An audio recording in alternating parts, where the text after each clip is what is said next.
आज हम लोग अपने गणित टॉपिक के अंतर्गत क्षेत्रफल टॉपिक के अंतर्गत आयत के बारे में अध्ययन करेंगे। आयत एक ऐसी आकृति है जिसकी चार भुजाएं होती हैं और चारों भुजाएं बराबर होती हैं। चारों भुजाएं में आयत के आमने सामने की भुजाएं बराबर होती हैं और उसका प्रत्येक कोण 90 अंश होता है, अर्थात समकोण होता है। आइए हम लोग आयत को देखते हैं। आयत में मान लीजिए कि ABCD एक आयत है। इसका प्रत्येक कोण 90 अंश होता है। इसका प्रत्येक कोण 90 अंश का होता है और इसमें ये इसकी लंबाई हो गई, ये इसकी चौड़ाई हो गई। अगर इनके जो शीर्ष होते हैं, इनके सम्मुख शीर्षों को मिलाने पर विकर्ण प्राप्त होता है, जिसे आयत का विकर्ण कहते हैं। विकर्ण दो होते हैं और विकर्ण भी एक दूसरे को समकोण पर काटते हैं। तो पहले हम आयत का क्षेत्रफल देखते हैं। आयत का क्षेत्रफल, आयत का क्षेत्रफल बराबर लंबाई गुणित चौड़ाई। आयत का क्षेत्रफल बराबर लंबाई गुणित चौड़ाई।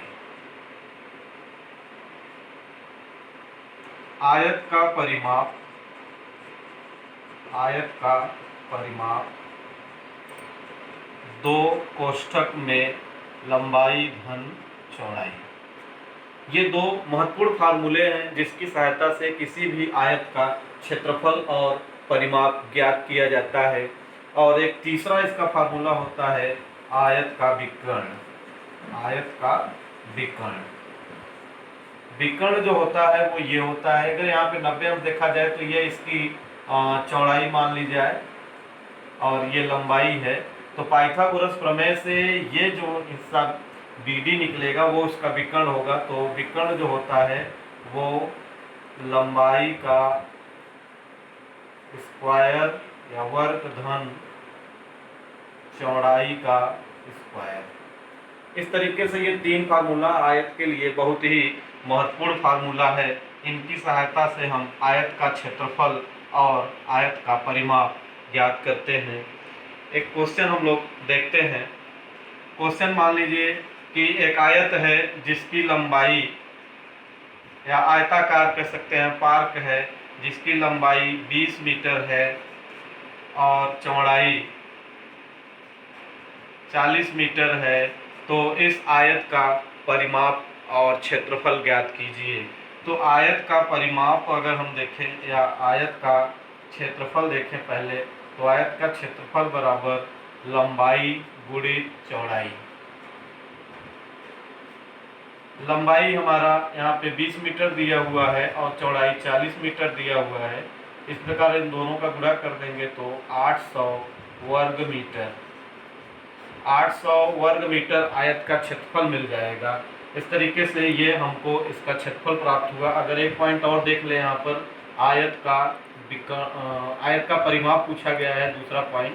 तो आयत का परिमाप होता है 2 कोष्ठक में लंबाई धन चौड़ाई। तो 2 लंबाई हमारा 20, चौड़ाई 40। तो 2 40 और 20 60 यहाँ पे 60 गुना 120 मीटर, 120 मीटर यहाँ पे इसका परिमाप प्राप्त होगा। इस तरीके से ये आयत का क्षेत्रफल और परिमाप ज्ञात करने के लिए इसकी लंबाई और चौड़ाई का गुणा करते हैं। आयत के परिमाप में लंबाई और चौड़ाई को जोड़ करके 2 से गुणा कर देते हैं। मतलब कि आयत एक ऐसी आकृति है जिसमें 4 भुजाएं होती हैं, उसकी सम्मुख भुजाएं बराबर होती हैं और आयत का प्रत्येक कोण 90 अंश का होता है और उसका जो विकर्ण, आयत का जो विकर्ण होता है वो पाइथागोरस प्रमेय के अकॉर्डिंग देखा जाए तो कड़ी में लंबाई स्क्वायर धन चौड़ाई स्क्वायर होता है। इस प्रकार ये आयत का टॉपिक हमारा कंप्लीट होता है।